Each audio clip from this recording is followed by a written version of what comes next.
Hi there, this is Brian, and come closer, come closer, come closer. Guess what? It's December 22nd, and you know what that means? Christmas is 3 days away. Aren't you excited about that? I mean, I'm excited, and I hope you are too. As you can see behind me, I have these wonderful decorations up over the fireplace. I have the Christmas tree up, and everything is festive. At least in my opinion it is, and I hope you agree.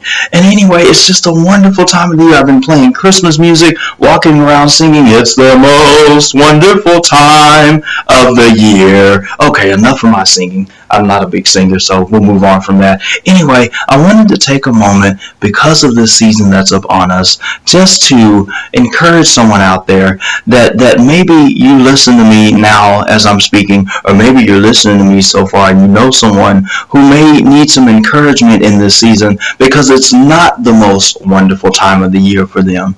Maybe you or someone who needs to hear this, they lost a loved one around this time of year, and so you have mixed emotion. Whereas you want to celebrate, you also remember that you lost that loved one, and so that's forever tied to your memory. Every time you see the Christmas tree, or every time you see that Christmas is upon you, it also reminds you of this is a time when this loved one passed away, and it's not the most wonderful time of the year for you because of that.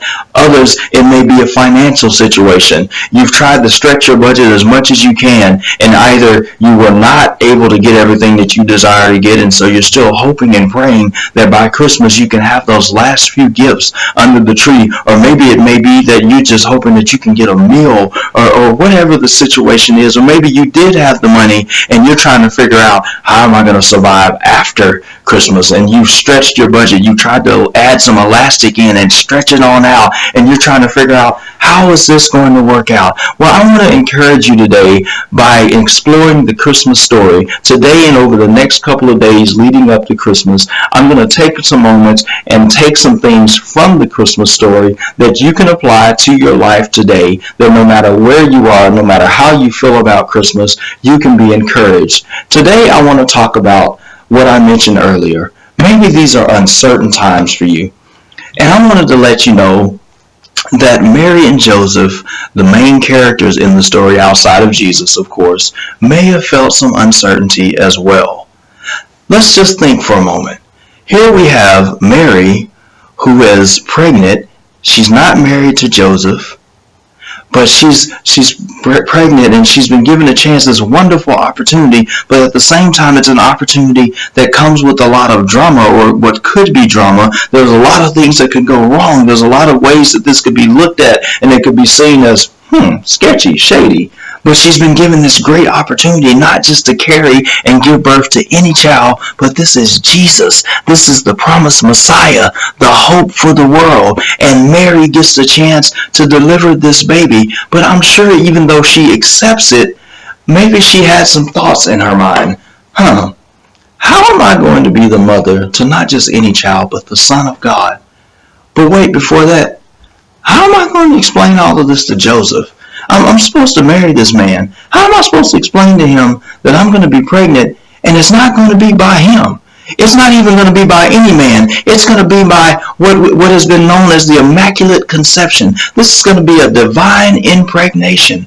Not any man is going to be involved in this. Not even the man I'm going to be married to. How am I going to explain this to him? Will he even still want to marry me? How is this going to affect the dynamics of our marriage? What are the religious leaders going to think? Wait a minute. What about our financial situations? Can we afford this? Because historically, it has been shown that Mary and Joseph were probably not well off. They probably were not wealthy. Well, maybe they could barely take care of themselves. So how are we going to be able to take care of a child? This is another mouth to feed. How are we going to handle all of this?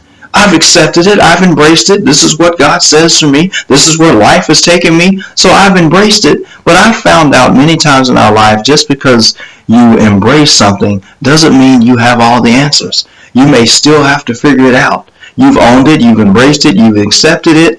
But you don't know how it's all going to work out. So it leads to uncertainty.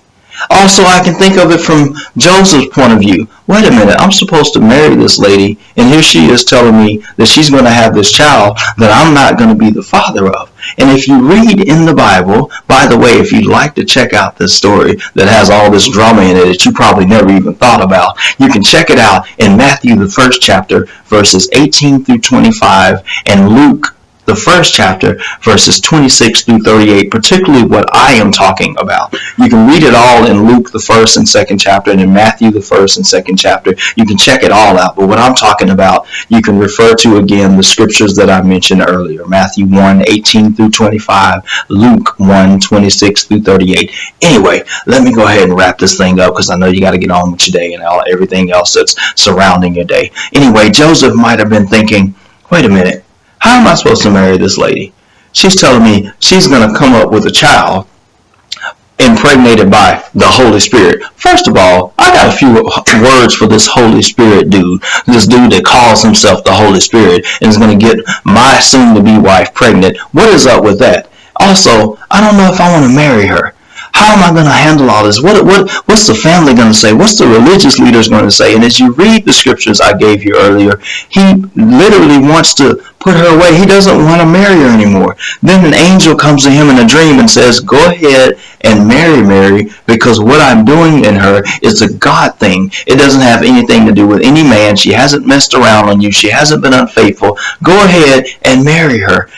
Now that's a relief to him, but Joseph is probably, he may have also been thinking, how am I going to be a father to not just any child, but the Son of God?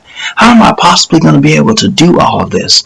Anyway, Mary and Joseph, they both accepted, just as maybe you have accepted your situation, but you don't know how it's going to work out. You don't know how you're going to pull Christmas together for your kids. You don't know how you're going to get along with these family members that you're going to be meeting with in a few days that you don't particularly like to meet with, and maybe you're in a situation that you're not sure how to explain to them, and whatever your situation is, maybe you've recently lost a job, or maybe you think you may lose your job because you know that the bosses have had this budget meeting and you don't know if you're going to have a job at the beginning of the year. Whatever it is, I want to let you know that you are not alone. I want to let you know that there are those in the Bible who felt just the way you feel right now. Also, there are others in the world today who feel the way you feel. So I don't want you to feel alone. I don't want you to feel discouraged. I want you to be encouraged. And I want you, if you've never done so, or maybe you have, whatever your situation is, in this season where we celebrate the birth of Christ. I know many people want to say it's about a number of different things, and we're trying to be concerned about being politically correct and not saying Merry Christmas but Happy Holidays.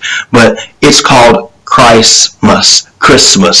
Christ is in Christmas, and I want you to keep him in your Christmas as well. If you never called out to him and you need help right now in this situation that you're going through, I want you to call out to him and watch him work in your life. If you have, and you have a relationship with him, I want you to do the same. And after that, whatever your situation is, whatever your relationship with God is, after you've done that, I want you to let it go. I want you to do the best you can and enjoy this season. Have fun. Let's turn on some Christmas music. Put your tree up if you haven't done it yet. If you don't have a tree, go out and look at some trees. So just find a reason to be thankful. Guess what? You have today. As it's been said, today is a gift. That's why it's called the present. Be blessed. Know that I'm thinking about you. I'm praying for you, whoever you are, wherever you are, and be encouraged today.